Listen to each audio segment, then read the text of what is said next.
Maverick PT, TZ1B, TZ1C, dowel work. We're going to use a bottom-up driver, and then we'll go to a top-down driver with the upper extremities in just a second. But something that I've used for quite a few years now in terms of combination of a few things. We'll play around with the dowel a little bit more, and then we're going to transition into just free space and body weight with the upper extremity drivers without dowel.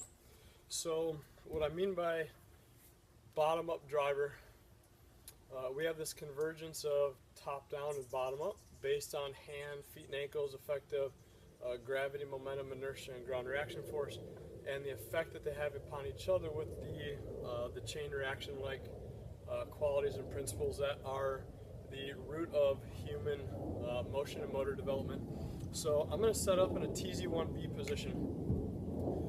You saw me already kind of preset with this TZ1B, and you saw me transition into TZ1B with kind of a little left lateral lunge, rotational lunge, with an eye foot placement, meaning the toes, the foot's kind of rotated in a little bit. So what a thing that I'll do is I'll use the pelvis and the hips as a driver. So TZ1B, I'll find a hand placement with that glove side arm as a driver top down to help kind of drive that right arm. And so I'll preset, and then what I'll do is I'm going to shift my hips kind of forward and backwards, butt out, and then hips forward. So hips back, hips forward. So if I need to shorten it up a little bit, it's important that I work on just trying to get the motion first.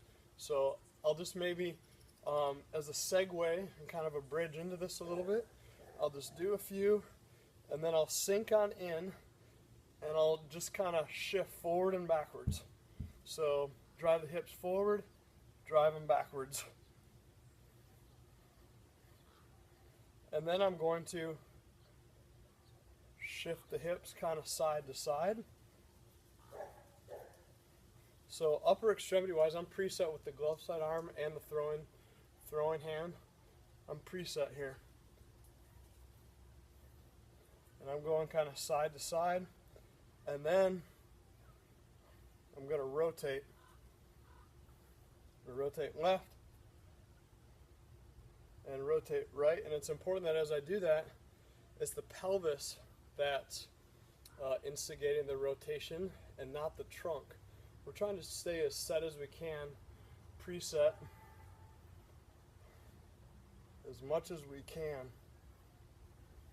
so that we can help further kind of disassociate the hip complex from the thoracic spine and the C-spine and scapulothoracic joint, so that we can further, as we've talked about a lot of times, turn on the proprioceptors, which are super sensitive to stretch, compression, and tension throughout all the fascia, throughout the joint capsules, everything. Transition to TZ1C, bottom up driver.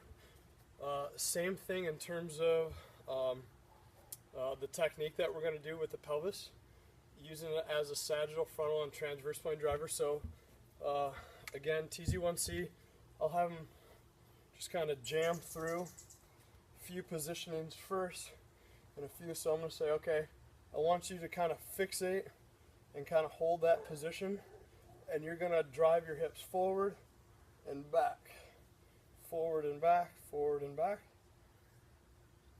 And we'll then go side to side. So upper extremity is preset. That's not going anywhere. And I'm just going to take my hips, pelvis, I'm going to rotate it right and left in that frontal plane. And then, as I'm preset, the trunk's not moving, the pelvis and the hips are. Pelvis and the hips are. With those positionings as well, we can fixate on home plate, which is generally authenticated towards throwing a baseball. It places an emphasis on thoracic and cervical spine disassociation.